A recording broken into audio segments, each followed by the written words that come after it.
Hi guys, a very warm welcome to all of you. Today we'll learn about the simple present or the present indefinite tense.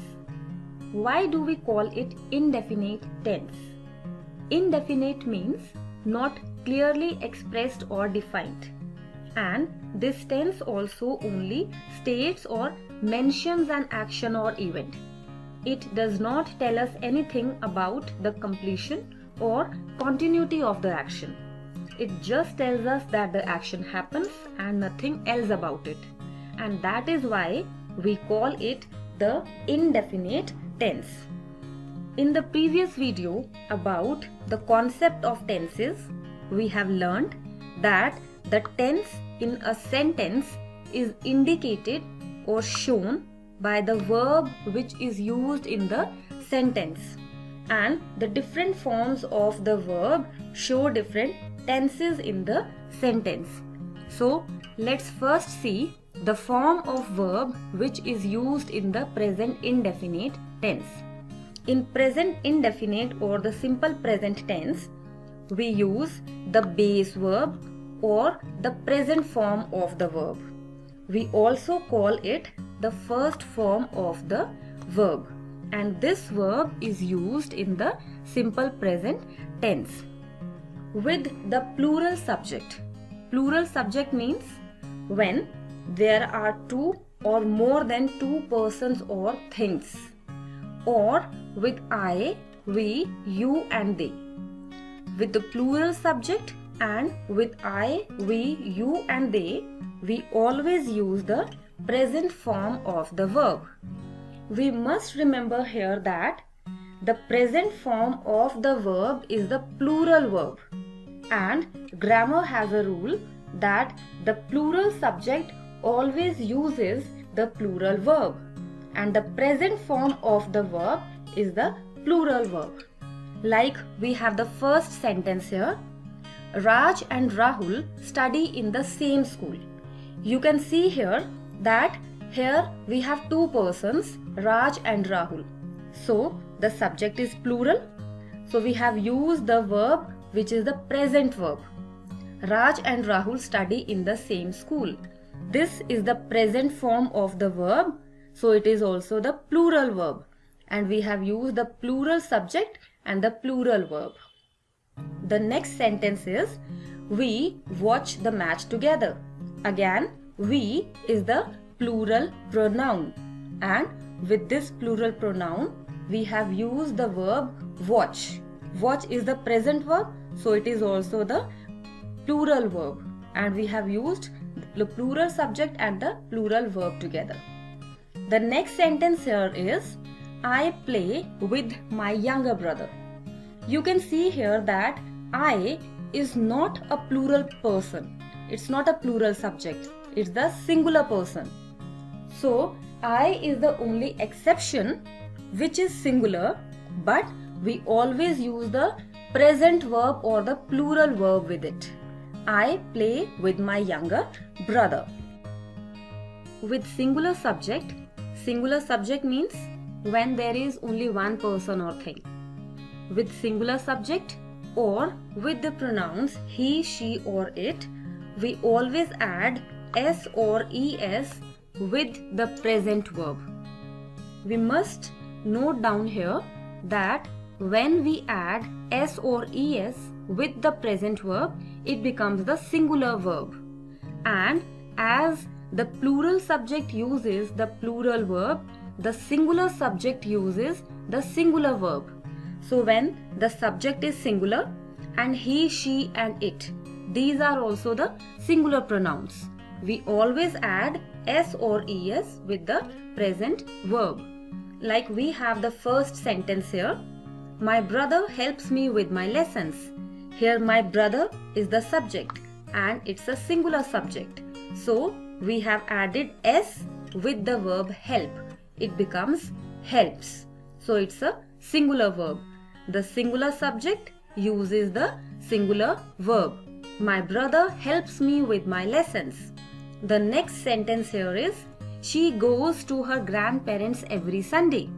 You can see here that she is the singular subject here. So we have added es with the verb go. So it becomes goes, and it's the singular verb. She goes to her grandparents every Sunday. The next sentence here is the magician performs tricks. You can see here that the magician, it's the singular subject. So we have added s with the present verb perform. So it becomes the performs, and it becomes the singular verb. The singular subject uses the singular verb and the plural subject uses the plural verb. To learn about how to add s or es with the verb, you can watch the video, and the link of the same is given in the description box. Now let's see, where do we use the simple present or the present indefinite tense. This tense is mainly used to show the actions which are the routine actions, or they are the regular actions of someone, or they are the habits of someone. Like we have the first sentence here, I take my pet for a walk. So this is the regular action of somebody. I take my pet for a walk. Suppose I say I get up early in the morning. So this is my routine action. I get up early in the morning. So this is the simple present or the present indefinite tense. If we say he goes for long walks, that means it is the routine or the regular action. This action is done repeatedly. So this is the simple present tense. Next is Neha speaks politely. So this is the habit of Neha, that she speaks politely, and we use the simple present tense here. When we speak about the actions which are the routine actions or which are the habits of someone, then we usually use the words often, never, always, usually, generally, seldom, sometimes, on Mondays, once a month, etc. By using these words in the sentences, the action becomes little more specific. We come to know that how often or how many times or how usually we do some action. Like we have the first sentence here, I take my pet for walk every day.